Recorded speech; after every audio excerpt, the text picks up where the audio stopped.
Assalamualaikum warahmatullahi wabarakatuh. Saya Sri Wahyuni Panto dari kelas reguler PAUD C. Nah, pada video ini saya akan menjelaskan program Python untuk mengecek apakah sebuah bilangan termasuk bilangan prima atau bukan. Nah, program ini menggunakan konsep rekursif, yaitu sebuah fungsi yang memanggil dirinya sendiri sampai kondisi tertentu terpenuhi. Nah, program ini akan meminta pengguna memasukkan sebuah angka. Kemudian program akan melakukan pengecekan dengan cara membagi angka tersebut menggunakan pembagi dari angka terbesar sampai angka 1. Langsung saja pada baris pertama ini. Nah, bagian ini merupakan pembuatan fungsi bernama check underscore prima ini. Nah, fungsi ini memiliki dua parameter, yaitu n sebagai angka yang ingin dicek dan pembagi sebagai angka yang digunakan untuk melakukan proses pengecekan. Parameter pembagi ini diberikan nilai awal non karena nantinya nilai pembagi akan ditentukan secara otomatis ketika fungsi pertama kali dijalankan. Kemudian ini adalah menentukan nilai awal pembagi. Jadi pada bagian ini program mengecek apakah nilai pembagi masih kosong atau belum diberikan. Jika nilai pembagi masih nol, maka pembagi akan diisi dengan nilai n kurang 1 ini. Alasannya karena bilangan prima hanya perlu dicek dengan angka yang lebih kecil dari bilangan tersebut. Contohnya angka 7 akan dicek mulai dari pembagi 6 kemudian turun sampai 2. Kemudian untuk mengecek kondisi bilangan kurang dari atau sama dengan 1 ini, baris 5 dan 6. Nah, bagian ini merupakan kondisi awal untuk menentukan apakah angka tersebut bukan bilangan prima. Bilangan 1, 0, dan bilangan negatif bukan termasuk bilangan prima, sehingga fungsi langsung mengembalikan nilai false. Kemudian untuk kondisi berhenti rekursif, if ini pembagi, pada baris 8 dan 9. Nah, bagian ini merupakan kondisi berhenti dari proses rekursif. Jika pengecekan sudah sampai pembagi 1 dan tidak ditemukan angka yang bisa membagi habis bilangan tersebut, maka angka tersebut dinyatakan sebagai bilangan prima, dan fungsi akan mengembalikan nilai true.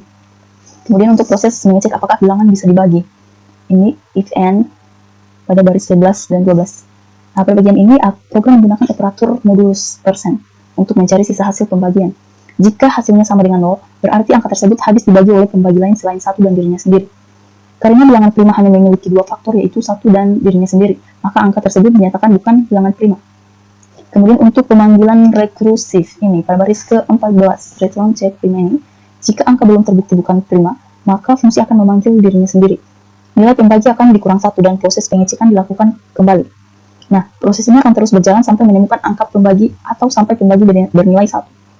Untuk input angka dari pengguna ini, pada baris ke-17 ini. Nah, bagian ini tuh sebenarnya digunakan untuk meminta pengguna memasukkan sebuah bilangan. Input yang diberikan akan diubah menjadi tipe data integer agar dapat dilakukan proses perhitungan. Kemudian untuk menampilkan hasil pengecekan. Nah, pada baris 19 hingga ke-22. Pada bagian terakhir ini, program akan memanggil fungsi check prima dengan angka yang sudah dimasukkan pengguna. Jika fungsi menghasilkan nilai true, maka program akan menampilkan bahwa angka tersebut adalah bilangan prima. Namun, jika menghasilkan nilai false, maka program akan menampilkan bahwa angka tersebut bukan bilangan prima. Kemudian, saya akan mencoba untuk menjalankan programnya. Nah, setelah semua bagian program dijelaskan, sekarang saya akan menjalankan program. Di sini kita disuruh untuk memasukkan bilangan, misalnya 7. Nah, di sini keluar bahwa 7 adalah bilangan prima. Hasilnya muncul karena angka 7 tidak dapat dibagi oleh angka lain selain 1 dan 7, sehingga program menyatakan bahwa 7 adalah bilangan prima. Kemudian, nah, contoh kedua misalnya kita masukkan bilangan 10. Kita lihat. Nah, di sini 10 bukan bilangan prima. Kenapa angka 10 bukan bilangan prima? Karena dapat dibagi oleh angka lain, yaitu 2 dan 5. Maka fungsi mengembalikan nilai false dan program menampilkan bahwa angka tersebut bukan bilangan prima. Nah, sekian. Jadi program ini merupakan konsep rekursif dalam pengecekan bilangan prima. Fungsi akan terus memanggil dirinya sendiri dengan nilai pembagi yang semakin kecil sampai menemukan hasil pengecekan atau mencapai kondisi berhenti. Nah, sekarang saya akan menjelaskan tentang program check palindrom menggunakan rekursif Python. Sebelumnya saya telah menjelaskan mengenai program cek bilangan prima. Nah, sekarang untuk palindrom. Nah, palindrom sendiri adalah sebuah kata atau kalimat yang tetap sama jika dibaca dari depan maupun dari belakang. Contohnya seperti kata katak atau malam. Nah, program ini digunakan konsep rekursif, yaitu sebuah fungsi yang memanggil dirinya sendiri secara berulang sampai memenuhi kondisi tertentu. Sekarang kita akan di sini membuat fungsi palindrom. Pada bagian ini membuat fungsi palindrom. Nah, bagian ini digunakan untuk membuat sebuah fungsi bernama palindrom. Nah, fungsi ini memiliki satu parameter, yaitu kalimat ini yang berisi teks yang akan diperiksa apakah termasuk palindrom atau bukan. Kemudian pada bagian ini membersihkan input kalimat ini. Bagian ini program melakukan proses normalisasi terhadap kalimat yang dimasukkan. Fungsi replace ini digunakan untuk menghapus spasi pada kalimat, sedangkan fungsi lower ini digunakan untuk mengubah semua huruf menjadi huruf kecil. Tujuannya agar proses pengecekan tidak terpengaruh oleh perbedaan huruf besar dan kecil. Contohnya ada kalimat yang bercampur antara huruf besar dan huruf kecilnya. Jadi semuanya akan diubah menjadi huruf kecil. Isi ya. Kemudian pada baris keempat dan kelima, ini kondisi berhenti rekursif ya. Bagian ini merupakan kondisi berhenti dari proses rekursif. Program ini akan mengecek panjang kalimat. Jika jumlah karakter kurang dari atau sama dengan 1, maka kalimat dianggap sudah selesai diperiksa dan dinyatakan sebagai palindrom. Fungsi akan mengembalikan nilai true. Kemudian pada baris 7 dan 8 ini, pada bagian ini program akan membandingkan karakter pertama dan karakter terakhir dari kalimat. Kalimat 0 di sini digunakan untuk mengambil huruf pertama, sedangkan kalimat -1 ini digunakan untuk mengambil huruf terakhir. Jika kedua karakter tersebut berbeda, maka kalimat tidak mungkin menjadi palindrom, sehingga fungsi mengembalikan nilai false. Contohnya kata Python, huruf pertama kan P dan huruf terakhirnya adalah N. Berbeda, sehingga bukan palindrom. Kemudian pada baris ke-10 ini adalah proses rekursif. Ya. Jika karakter pertama dan terakhir sama, maka program akan melakukan pemanggilan fungsi kembali. Nah, pada bagian kalimat ini, kalimat 1 bagi -1 ini digunakan untuk mengambil bagian tengah kalimat dengan menghapus karakter pertama dan terakhir. Contohnya kata-kata. Pertama program membandingkan huruf K dan K. Kemudian bagian tengah yaitu ada A, T, A. Akan dicek kembali. Proses ini dilakukan sampai kondisi berhenti terpenuhi. Kemudian pada bagian 13 ini, pada bagian ke-13, bagian ini digunakan untuk meminta kita sebagai pengguna memasukkan sebuah kalimat. Input yang dimasukkan akan disimpan ke dalam variabel teks ini. Kemudian menampilkan hasil pengecekan ya. Ini pada baris 15 hingga 18 ini adalah bagian terakhir. Program memanggil fungsi palindrom dengan menggunakan kalimat yang sudah dimasukkan sebelumnya pengguna. Jika fungsi menghasilkan nilai true, maka program akan menampilkan bahwa kalimat tersebut adalah palindrom. Namun jika hasilnya false, maka program akan menampilkan bahwa kalimat tersebut bukan palindrom. Nah, setelah menjelaskan program, selanjutnya saya akan menjalankan program untuk melihat hasilnya.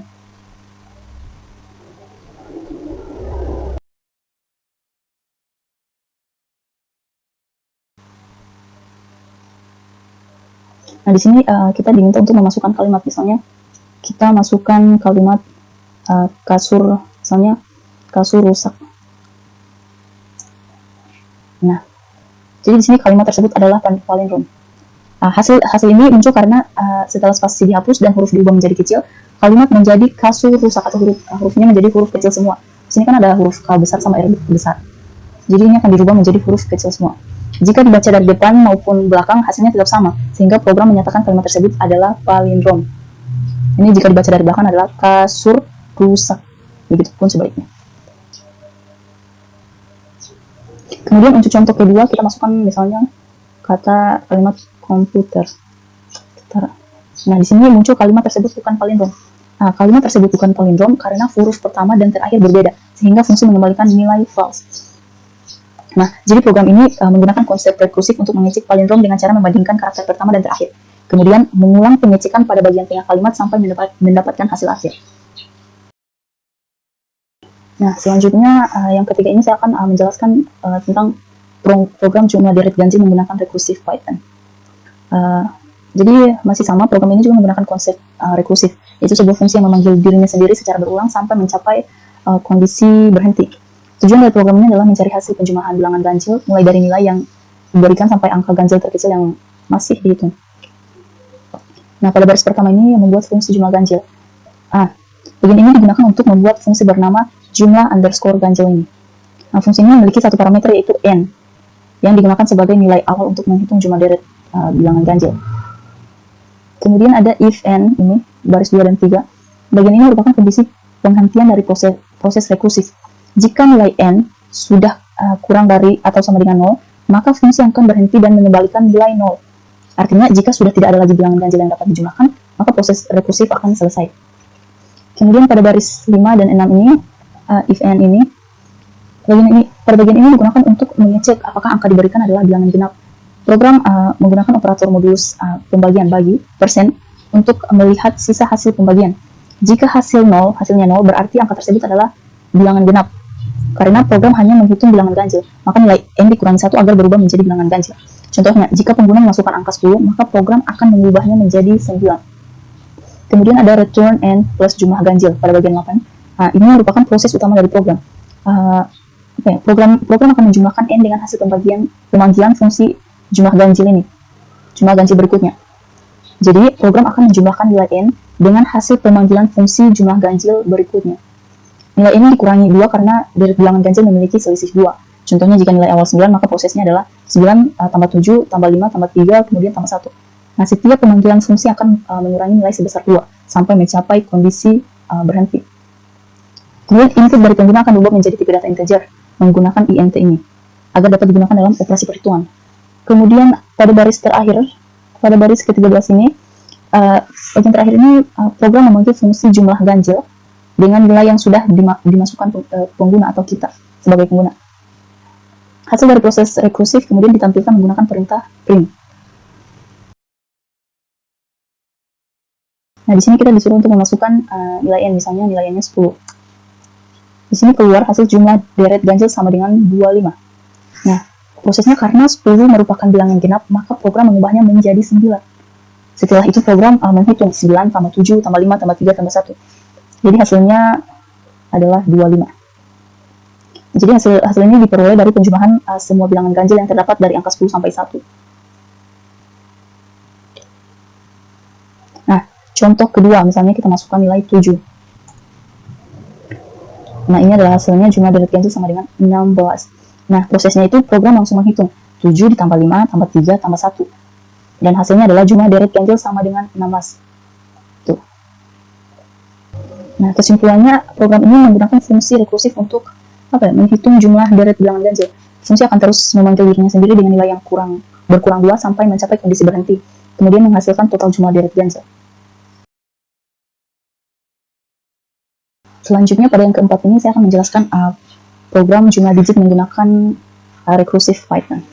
Jadi tujuan program ini adalah menjumlahkan setiap angka penyusun dari sebuah bilangan. Contohnya, jika pengguna memasukkan angka 1, 2, 3, 4, maka program akan menghitung 1 tambah 2 tambah 3 tambah 4 dan menghasilkan nilai 10. Pada baris pertama ini digunakan untuk membuat fungsi bernama jumlah underscore digit ini. Fungsi ini memiliki satu parameter yaitu n, yang berisi bilangan yang akan dihitung jumlah digitnya. Kemudian ada if n sama dengan 0 ini pada baris 2 dan 3. Jadi bagian ini merupakan kondisi berhenti dari proses rekursif. Jika nilai n sudah menjadi 0, maka fungsi akan berhenti dan mengembalikan nilai 0. Kondisi ini diperlukan agar pemanggilan fungsi tidak berjalan terus-menerus. Kemudian pada baris ke-5 ini, return ini merupakan proses utama dalam program. Jadi operator modulus persen ini digunakan untuk mengambil digit terakhir dari sebuah bilangan. Contohnya jika nilai n adalah 1, 2, 3, 4, maka 1, 2, 3, 4 persen per 10 menghasilkan 4. Nah, setelah mendapatkan digit terakhir, program akan memanggil fungsi kembali menggunakan operasi pembagian bulat yang ini, garing 10 ini. Nah, pembagian ini, garis miring 10 ini digunakan untuk menghapus digit terakhir. Contohnya 1, 2, 3, 4, garis miring 10 menjadi 1, 2, 3. Kemudian fungsi akan berjalan kembali untuk mengambil digit berikutnya sampai semua digit selesai dihitung. Jadi prosesnya itu seperti 4 tambah 3 tambah 2 tambah 1 sama dengan 10. Kemudian pada bagian baris 8 ini, angka sama dengan int. Ini digunakan untuk meminta pengguna memasukkan sebuah bilangan. Input yang diberikan akan diubah menjadi tipe data integer menggunakan int ini, agar dapat dilakukan operasi matematika. Kemudian pada baris ke-10, print jumlah digit ini. Ini bagian terakhir ini, program memanggil fungsi digit ini, jumlah digit ini. Program memanggil fungsi jumlah digit dengan nilai yang sudah dimasukkan pengguna. Hasil dari proses rekursif kemudian ditampilkan menggunakan perintah print. Sini kita disuruh untuk memasukkan bilangan, misalnya 1, 2, 3, 4 ini. Ini, jumlah digit adalah 10. Jadi prosesnya itu program akan mengambil digit terakhir secara bertahap. Misalnya, kemudian semua digit dijumlahkan. 4 tambah 3 tambah 2 tambah 1 jadi 10. Ini kan. Misalnya contoh kedua, misalnya kita masukkan angka 5, 6, dan 7. Nah, prosesnya itu program akan menghitung 5 tambah 6 tambah 7, jadi outputnya akan menjadi 18.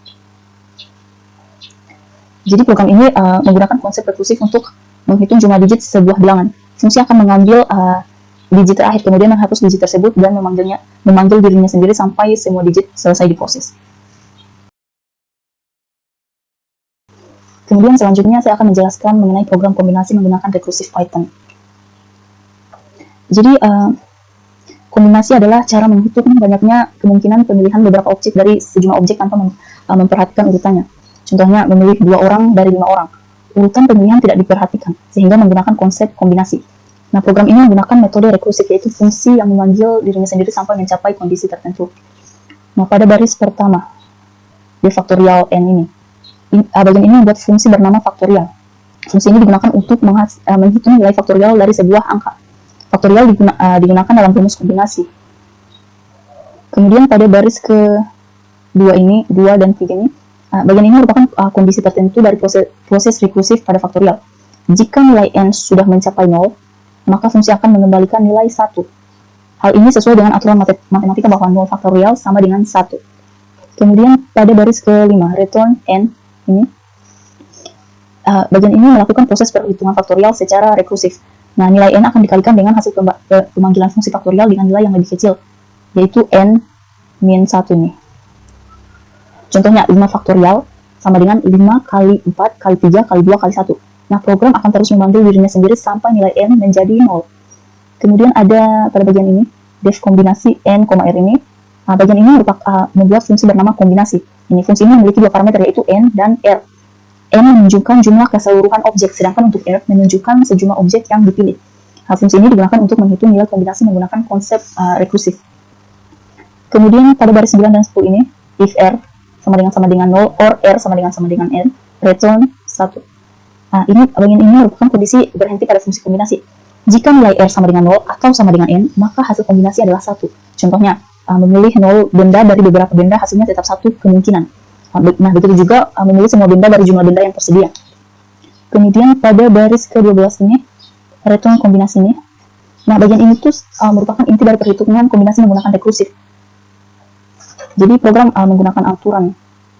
Nah, artinya nilai kombinasi dihitung dengan memecah masalah menjadi 2 bagian yang lebih kecil. Fungsi akan terus memanggil dirinya sendiri sampai mencapai kondisi berhenti. Nah, kemudian pada baris ke-15 dan 16 ini, nah, bagian ini digunakan untuk meminta pengguna memasukkan nilai n dan r. Input tersebut tidak menjadi 2 tipe data integer agar dapat digunakan dalam proses perhitungan. Kemudian pada baris ke-18, ini seperti yang dilihat ini yang terakhir. Pada bagian terakhir ini, program memanggil fungsi kombinasi dengan nilai n dan r yang sudah dimasukkan. Hasil perhitungan kemudian ditampilkan menggunakan perintah print ini.